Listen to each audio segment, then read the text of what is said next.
You're never gonna make it, you're not good enough. There's a million other people with the same stuff. You really think you're different? Man, you must be kidding. Think you're gonna hit it, but you just don't get it. It's impossible, it's not probable, you're irresponsible. Too many obstacles, you gotta stop it, yo. You gotta take it slow, you can't be a pro. Don't waste your time no more. Who the fuck are you to tell me what to do? I don't give a damn if you say you disapprove. I'm gonna make my move, I'm gonna make it soon. And I'll do it cause it's what I wanna fucking do. You're gonna make it. There's no way that you make it. And maybe you can fake it, but you're never gonna make it. Are you just gonna take that?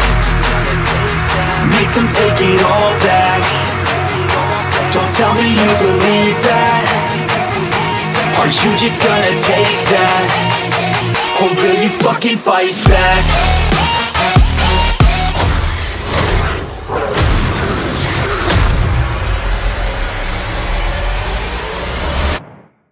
What's going on, YouTube?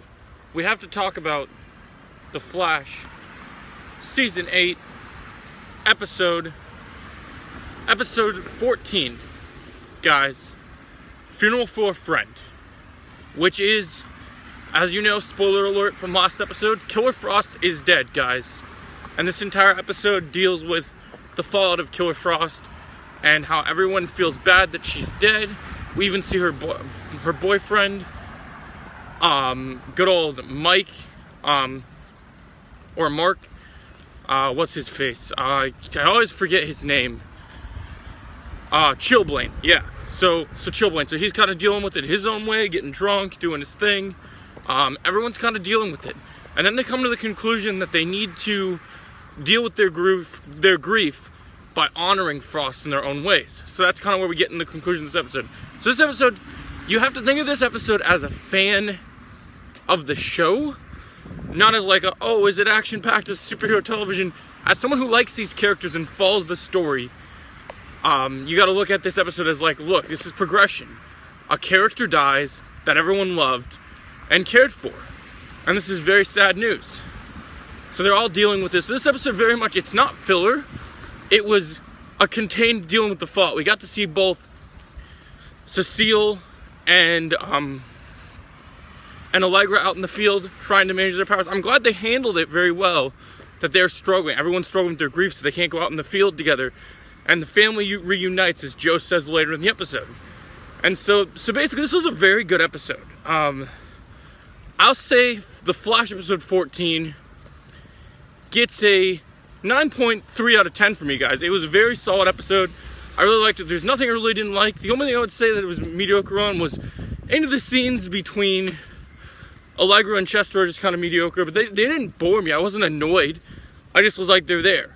And that's kind of what, unfortunately, Eric Wallace is trying to push them as a couple, building their friendship up first. And that's just kind of the way it is. We're just going to have to deal with it. So everyone deals with their grief. We get some great stuff with Barry, trying to live the dreams that Killer Frost, basically a bucket list of things that she would have wanted him to do. Have a hot dog eating contest and win. Building a snowman. It's very good stuff. It was very heartwarming and very sincere. I really enjoyed it. So like I said, I gave a good score. But we got to talk about, and this is where the spoiler section happens. Now, well, not a lot of stuff happened in this episode, except for grieving our dear friend. The ending of this episode, holy crap, guys, we got two huge cliffhangers leading into later in this season. So one, Iris finishes her article and doing her thing at the Citizen, rocking it out, doing what she does best.